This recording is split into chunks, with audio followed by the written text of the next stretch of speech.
The other day I was wondering, what the heck, is it a worm? Obviously it's an invertebrate, but what's the classification of these? So, instead of doing a quick Google search, I started an exhaustive 80-page research in a biology book about the classification of invertebrates. So, is that good? I'm going to start a new series on the channel with 8 videos about the main classifications of invertebrates. Starting with arthropods. By the way, earthworms are annelids. However, that will be in an upcoming video, but I didn't want to leave you wondering.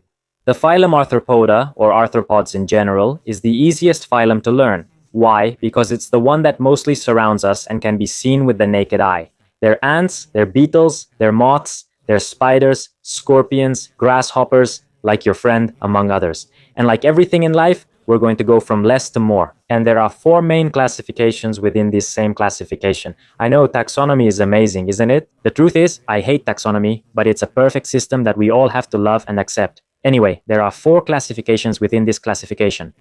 Starting with insects, then arachnids, then crustaceans, and finally, the beautiful myriapods. But first of all, we need to define what an arthropod is. This is an animal. I don't know why there are people who think insects aren't animals for some strange reason. However, well, it's an animal that has a chitin covering called an exoskeleton, which serves as armor and needs to be shed in order to grow in size. We have soft, delicious, tasty, tender skin, while they have a chitin armor called an exoskeleton. They also have jointed legs, meaning they're segmented, and their bodies are usually divided into 3 parts: the head, the thorax, and the abdomen. I'll leave you an example here. It's more for the future. Remember to edit it. However, there are other animals that aren't divided into 3 parts, but into 2, like arachnids, which only have a cephalothorax and an abdomen. The cephalothorax is simply the fused head and thorax. That's what they are. They make up for this with various adaptations like vibration sensors, 360-degree vision with many eyes, and agility. So they really don't need a neck. But let's not keep rambling and let's start with the first classification, which is insane insects. The insects, meaning flies, cockroaches, ants, beetles, moths, crickets, among others. How do we know they're insects? Because they have 3 pairs of legs, or 6 legs. So you might be wondering, Ismail Chi, how are caterpillars insects if I see a bunch of legs on them? That's an excellent question about the anatomy of caterpillars. We have what are called the real legs, which are these, and we have the false legs, which are these. And that answers your question.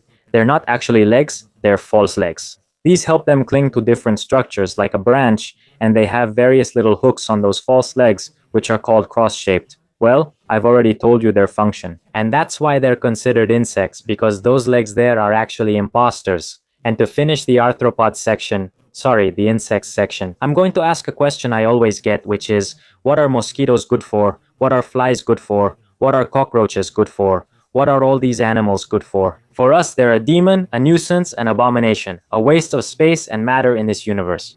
And let me tell you, they're the foundation of all ecosystems. Why? Because they're the food for many animals, which we love. Like little frogs, like these lizards, and even as humans, we end up eating poor cockroaches. Obviously not the ones from the sewers, but the ones from farms, but that's a topic for another video. They also pollinate, especially flies, which are incredible at pollinating, and many plants depend on them. They also recycle nutrients. When there's a zebra carcass, what if these detritivore animals didn't exist? What if detritivore organisms didn't exist, including fungi, among other things? The carcass would just stay there, breaking down by bacteria, rotting, smelling terrible, and releasing ammonia. And thanks to flies, thanks to cockroaches, thanks to all these animals, this carcass breaks down faster, making nutrients recycle more quickly, fertilizing the area, among other things. Be thankful for flies. I'm not saying you should leave cockroach infestations, black widows, or flies alone. Obviously, if it really compromises your health, then you have to do something about it, but nothing more. This was just so you understand the importance of insects. And well, black widows are arachnids, which, by the way, are classified as arachnids. Spidery, affectionate arachnids. Spiders have 8 legs, and what else is included among arachnids? That's a very common question. We have amblypygids, we have scorpions or alacrans, which are the same thing, and we also have ticks and mites, of course. Unlike insects, these do not have antennae. However, they have 2 very important things. They have chelicerae, which are their jaws, with which they grab their prey and inject venom, and they also have pedipalps, which are like little pincers. Here I'm going to give you an example with scorpions, which are the easiest to identify. However, all arachnids have them. That wraps up this section on arachnids. Now that we're talking specifically about spiders, I want to tell you that yes, most of them are venomous. However, as an old Greek or Chinese philosopher, or someone from those times, once said, the dose makes the poison. Normally, spiders are not of medical importance. And even if there is a medically important species in your area, like a snake, a spider, or some insect, I have no idea, we don't have to kill it. If it's native, it's better to relocate it, and even if it's close to you, it probably won't do anything to you. Why? Because these animals attack only as a last resort. Normally, they want to save that venom for their prey, not for you. A guy who's like 100 times bigger than they are, even thousands of times bigger in the case of spiders. So don't be ignorant either. It's better to call the proper authorities so they can relocate it, and that native wildlife can keep doing its job in nature as it should. Let's continue with the second to last category, which is crunchy crustaceans. Ayapa, did you leave the stove on? Crustaceans, meaning little crabs, lobsters, shrimp, things from the water. However, there are also land crustaceans, like which ones? You can go to your garden and find some, like pillbugs, woodlice, roly-polies, or isopods, which is the common name I know them by. Insects have 6 legs, arachnids have 8. How many do crustaceans have? Exactly, they have 10. What I like about making these videos is that I always come up with questions, and I like to share them with you, because I know that you will also have a lot of questions, just like I do. And there was a question, a doubt that disturbed me, that upset me, that worried me. In fact, it even constipated me, if you'll pardon the redundancy. Well, not that, but still, I had the question, what is a barnacle and why is it considered a crustacean? Well, these things that spend their whole lives stuck to rocks, filtering plankton and other things through the cirri, which are like 8 pairs of appendages they have to grab oxygen, and other things like the plankton I mentioned. How are these things considered crustaceans if they just stay stuck, have no legs, and don't do anything? How are they crustaceans? Well, at first I thought these were mollusks, but they're actually crustaceans.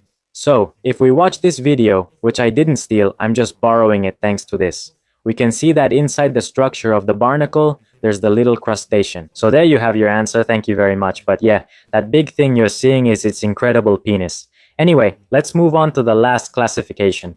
Insects have 6, arachnids have 8, crustaceans have 10. So, what's next? Myriapods, deadly looks. Myriapods, which have 12 legs, don't actually have a ton of legs. In short, myriapods include millipedes. Beautiful things in nature, detritivore creatures that feed on decaying matter, which are amazing for the ecosystem. They are fallen angels from heaven, they are beautiful and have 2 pairs of legs per segment. Okay, they are harmless and are the most beautiful thing in the world. I think I've made that clear. Then we have the demon centipedes. Well, that came from childhood, which feed on everything. They are carnivores, they are fast, they are agile, and they are venomous. However, this is usually for their prey. For us, they are normally harmless, remember? Don't kill them, please. Thank you very much. They are important for the ecosystem, but yes, they are damn demons. Lastly, we have the scolopendra. That thing is the demon of demons. It's like a centipede on steroids. It's fast, it's agile, and it's incredibly intelligent. I don't know how. Damn, it's an expert escape artist, and a lot of people keep it as a pet. I don't understand why. It has some modified appendages called forcipules, which are thick, but those on its head are used to grab its prey and inject its venom to paralyze them. After being bitten, you probably realize keeping these creatures as pets isn't wise. It's better to have a millipede. Those things are beautiful if I haven't made that clear. But anyway, we're done now, right? Yes, we're done with the classification of arthropods, insects with 6 legs, arachnids with 8, 10, crustaceans, and myriapods, a bunch of them. Next week, I'm going to make another video in this series. Start choosing what you want. We have mollusks, which, well, are clams. We have nematodes, which are, I don't know if you remember the SpongeBob wedding episode. We have those. We have cnidarians, meaning jellyfish and polyps, among other things.